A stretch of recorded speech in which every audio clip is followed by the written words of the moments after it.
கிறிஸ்துவுக்குள் எனக்கு அன்பான சகோதர சகோதரிகளே, இயேசு கிறிஸ்துவின் இனிதான நாமத்தில் நான் உங்களை வாழ்த்தி வரவேற்கிறேன். இன்றைய தினம் உங்களுக்காக கொடுக்கப்பட்ட வேத வசனம் சங்கீதம் 10:14 வசனத்தின் பின்பாகம். திக்கற்ற பிள்ளைகளுக்கு சகாயர் நீரே. மழைக்காலம் வந்த பின்னரும் அந்த கிராமத்தில் மழை பெய்யவில்லை. கிராம மக்கள் அனைவரும் ஒன்று சேர்ந்து மழைக்காக ஜெபிக்க ஒரு உபவாச ஜெபத்தை ஏற்படுத்தினார்கள். ஊர் மக்கள் அனைவரும் ஜெபிக்க திரண்டு சென்றனர். அதில் ஒரு சிறுவனும் உண்டு. அந்த சிறுவன் மட்டும் தன் கையில் குடையோடு ஜெபிக்க வந்தான். அனைவரும் அவனை பார்த்து ஏளனமாய் நினைத்தனர். ஆனால் ஜெபித்து முடித்தவுடன் மழையும் வந்தது. சிறுவன் மாத்திரம் மழையில் நனையாமல் பத்திரமாக வீடு வந்து சேர்ந்தான். இன்று நாமும் அநேக தேவைக்காக, வேலைக்காக, எதிர்காலத்துக்காக ஒவ்வொரு நாளும் தேவனை நோக்கி ஜெபிக்கின்றோம். ஒரு தெய்வ மனிதர் இவ்வாறாக சொல்லுகிறார்: மூளையால் சாதிக்க முடியாததை முழங்கால்கள் சாதிக்கும். ஆனால் ஜெபிக்கிற நமக்கு ஆண்டவர் பதிலளிப்பார் என்ற நம்பிக்கை இல்லை.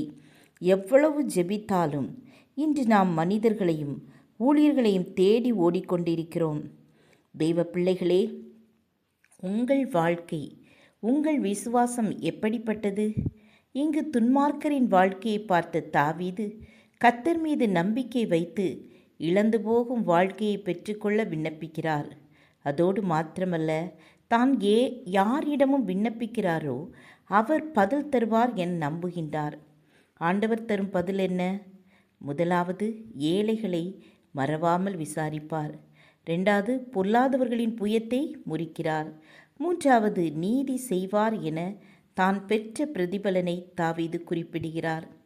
கர்த்தரை தன் பலனாய் கொண்ட ஆசா ராஜா தான் வியாதிப்பட்ட நேரத்தில் பரிகாரிகளை நாடினானே தவிர தேவனை அல்ல. அதனால் பலனற்ற போது தேவ உதவியை பெற்ற ஆசா வியாதியிலே விடுதலை பெறவே முடியவில்லை.